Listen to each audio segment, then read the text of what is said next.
pitchers, how you feel, what do you think you have left, and he says, I feel good, don't come get me. But not in even a very tough or competitive way. It's like, I feel good, don't come get me, I'm good. And even just saying that is unusual for him. How do your guys feel about getting Florida right back here? I know you saw them in the regular season SEC tournament, but as far as the CWS is concerned, your last 2 games, Florida, your first game, Florida. How are your guys feeling about seeing these guys again? Well, I'd heard a conversation, before we were able to win, going through the regional super regionals. Hey, if we're able to win, we're going to have half the field from the SEC. I mean, that was kind of maybe the mentality going in. That, Vandy was going up to NC State; they had a chance, and all our other teams. Ole Miss went undefeated there in the regional. So that was a conversation that we're going to play somebody. And as it worked out, we've got the Gators again, and they're really, really good. I mean, they've with Zanino, Fontana, and Pickett in center, they're just so good up the middle and great pitching. And somebody said to me last night, "Who's Florida pitching?" I said, "I'm not sure right now, but it'll probably be Smoltz or Glavine or Maddox. What difference does it make? Which one do you want to face? You're getting one of them, and I mean, isn't that kind of the way it is? And so you don't worry about it too much. They're outstanding. I mean, they if they play as good as they're capable, they're almost impossible to beat. We'll have to play as good as you can play to have an opportunity. But isn't that the way it should be? I mean, really. Zanino and Tucker, I know this ballpark's big, but they can hit them out of the Grand Canyon. Now, what difference does it make to them? What were there, 7 home runs in the College World Series last year? And Florida may hit more than 7 while they're here this year. So we know how good they are. Our guys have earned the right to be here, and we know we have to play well, and hopefully we'll do that.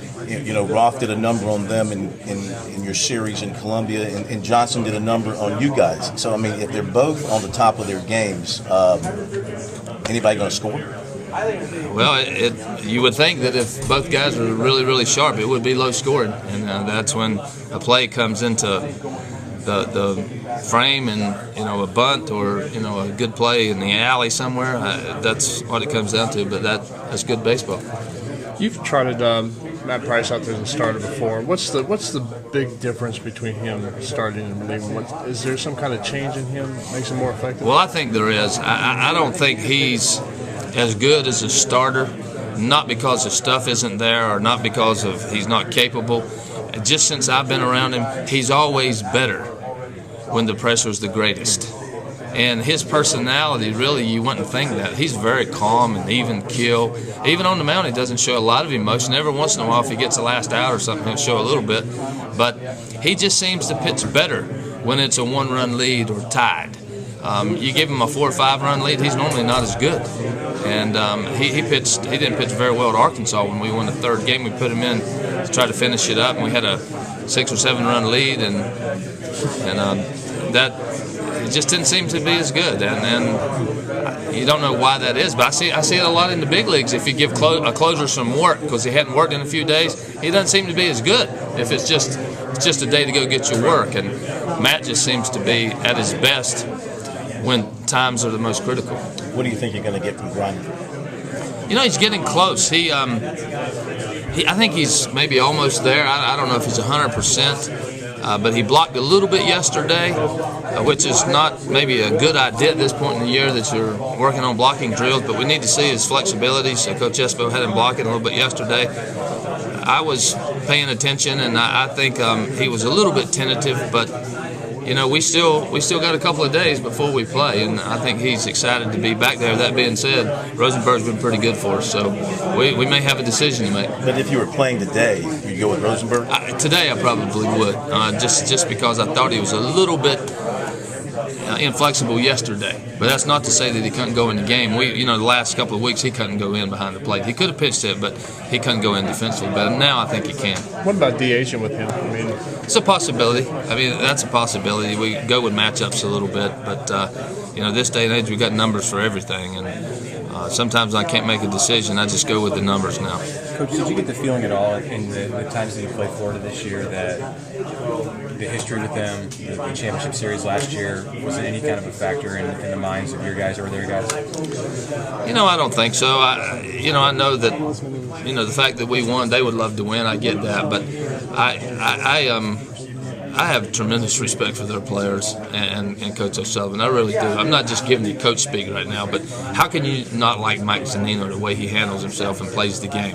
And Preston Tucker, and Nolan Fontana and Randall and Johnson. And those guys are class acts. They play the game the right way. They never disrespect the opponent. They never disrespect the game. They do it the right way, and that's refreshing. That's one of the things I was thinking up here today at the press conference is, you got 8 coaches here, and I've talked to everybody, all the coaches since I've been here. It doesn't get any better.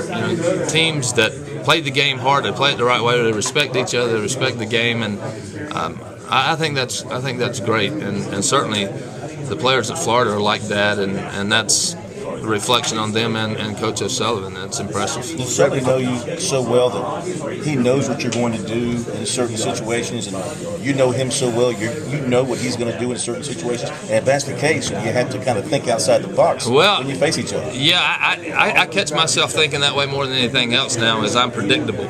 I've been in it for 25 years, and these guys know me better than I know myself. And sometimes I am, as I manage a game, thinking I need to get outside of the box, because they know exactly what I'm thinking right now, and I need to maybe do something a little bit different.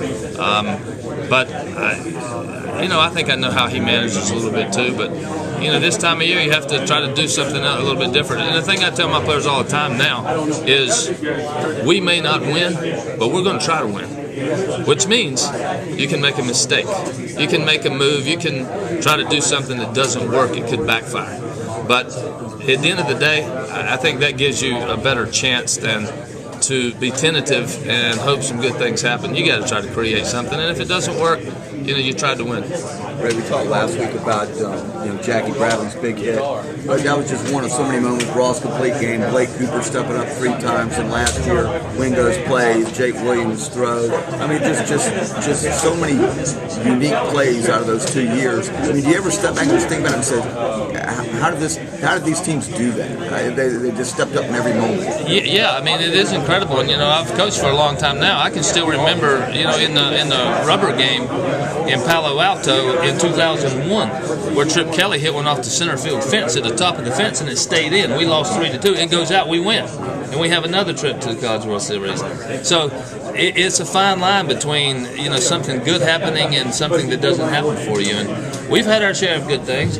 Some of those things, though, you go back to, we had players that could make a play, and these other teams do too. And whoever wins this thing, they're going to go back to that point and go, remember the play, remember that hit, remember that pitching performance. And that's what it comes down to. And hopefully, in our case, we've been fortunate enough to be on the good side of that a couple of times. Your guys just seem to have embraced those moments too. They're good players, but they have seemed to have thrived in these big situations. Well, honestly, we've had some things happen. You say maybe, I always preach this game evens out.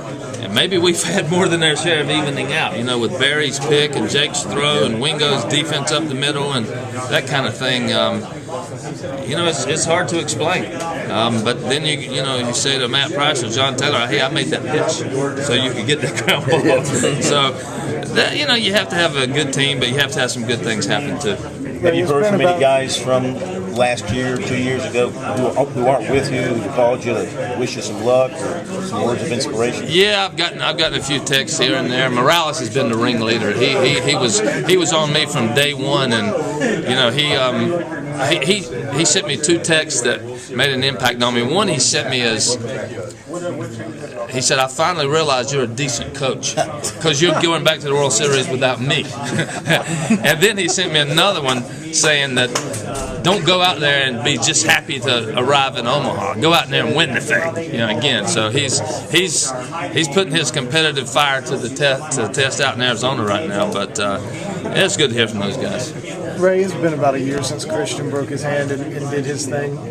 When you reflect back on that, is it How is it possible that you can do something like that? Go out there and play at such a high level with a broken hand. Do you still kind of, a year later, find yourself in awe of what he did? It's one of the things that I remember most about my coaching career is the fact that we were in Omaha. Not the fact that we won it, the fact that Christian Walker had a broken handmate and was able to play when we didn't think he was going to be able to do anything. I'll never forget that. That still boggles my mind that he was able to not only play but make a contribution, get a couple of hits. It is truly amazing. The fact, yesterday we worked out a little bit at Bellevue East, and I had it on my mind then. Matter of fact, I got the team together right before we started, and I said, guys, we need to go through some situations here. We need to have a good day of practice because our super regional ended late. We need to go through some things, but the most important thing today is to leave this ballpark with no injuries. And of course, about 30 minutes later, Roth trips and falls, and I thought he did it on purpose, but really he didn't. He tripped on the warning track, but that was on my mind.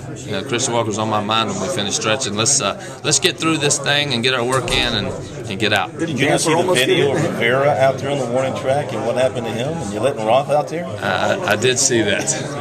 Didn't Dantzler almost get hit in the head or something yesterday? He probably did, but he gets. It's almost a daily occurrance with him. Coach, is there more pressure on